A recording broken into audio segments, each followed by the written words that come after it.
The federal crackdown on illegal immigration is starting to affect the Texas agriculture industry. Some farmers say their workers are too scared to show up for work. Somewhere in the heart of America, fields are burning. But not from wildfire, not from drought. They're burning because farmers themselves are lighting the match, burning what's left of their dreams, and walking away. Over 50,000 farms, gone in just the past year. Tariffs, labor shortages, vanishing subsidies, skyrocketing input costs. Meanwhile, Canada, yes, cold, quiet Canada, is enjoying an agricultural boom. Land prices rising, government support flowing, export deals signed. What's happening? Why are American farmers abandoning the soil of their ancestors, while Canada welcomes them with open arms? Let's uncover 5 U.S. states where farms are dying, families are fleeing, and the future of American agriculture is in free fall. In the summer of 2025, wheat fields across Texas were set ablaze, not by nature, by the very people who grew them. Why? Because there's no one left to harvest, no factories to buy the grain, no water to irrigate, and no workers to keep operations running. Over 11,000 Texas farms have shut down in less than a year. The state, once America's ag powerhouse, is collapsing under exploding costs for fertilizer, fuel, and water immigration crackdowns that wiped out 40% of the workforce policy gaps between federal promises and on-the-ground realities. In southern Texas, surprise ice raids emptied entire barns overnight. No milkers, no pickers, no drivers. Even the H-2A visa system, designed to legally import labor, is too expensive, costing over $20,000 per season per worker. Many farmers simply gave up, and when they walked away, their land didn't go to neighbors. It went to investment firms, many based in Canada, who are flipping them into logistics centers and warehouses. Meanwhile, drought near the Mexico border has intensified after a cross-border water dispute. The Rio Grande is drying up. And Mexico? It's buying food from Canada now, not Texas. Nebraska was once a global wheat titan. Now, silence. Fields that once buzzed with harvesters now sit idle. Wheat prices hover at $5 a bushel, below break-even. And a wave of bankruptcies is sweeping across the plains. After the latest NATO summit, European grain buyers got cold feet about U.S. suppliers, fearing geopolitical risk. They turned to Canada, where trade is more stable. Then came tar pot fungus, wiping out corn and soy yields. Local banks won't issue farm loans without locked-in export contracts, which are disappearing fast. And Canada?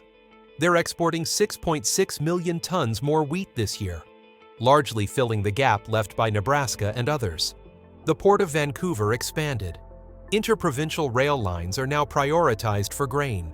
Cooperatives are being subsidized to keep prices stable. In Nebraska, meanwhile, rural schools are shortening terms, clinics are closing, and young people are moving to cities.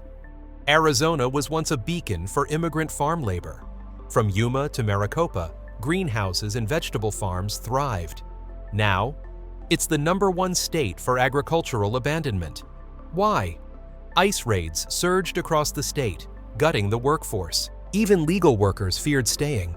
Water restrictions banned new wells amid Colorado River redistribution, and avian flu regulations forced farmers to cull millions of chickens with no support.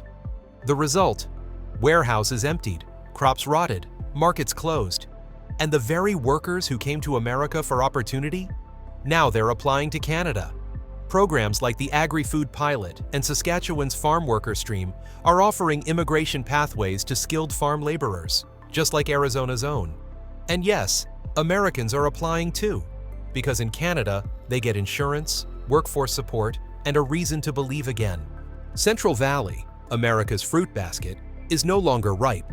Electricity costs to pump water for grapes and peaches are up 150%.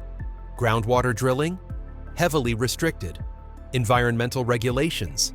Strangling. Even Mexican avocados are now cheaper than local fruit. By mid-2025, 45% of medium-sized fruit farms in California are operating below the break-even point. Many have pivoted to agritourism just to survive. But that doesn't cover the bills. And the market? Supermarkets now carry kiwis from Chile and apples from New Zealand because they're cheaper than homegrown. Meanwhile, British Columbia and Saskatchewan are growing peaches, cherries, and apples and exporting them to America. This isn't just a supply shift, it's a generational breakdown. Children of farmers are going into tech, logistics, or retail, not because they hate the farm, but because they can't live off it. If farming is America's soul, Iowa is its heart. But now that heart is slowing. Once the top corn exporter, Iowa has lost over 7,800 farms in 18 months. Why? Constant rain disrupted schedules. Tar spot fungus wiped out crops. Banks tightened credit. Fertilizer prices remain sky high. Commodity prices are crushed by giant buyers like ADM and Cargill. And while the federal government finally stepped in with credit programs in May, many farmers had already sold their tractors or mortgaged their land. Nowhere is the crisis more emotional than Iowa. Here, 85% of farms are family-run. When they fail, it's not just money, it's identity that dies. And while a few co-ops are launching mental health support and regenerative models, trust in the system has collapsed. At diners in rural Iowa, empty chairs tell the story. Not because people aren't eating, but because farmers have left. Some have gone to other industries. Some are applying to go north. Because Canada, again, is waiting. 50,000 American farmers have quit. It sounds like a cold number. But behind every exit is a family, a story, a field that once fed people. Today, Canada is growing. And not just in crops. It's growing in farmers, in faith, in international contracts. Meanwhile, America's fields sit silent, and the world moves on.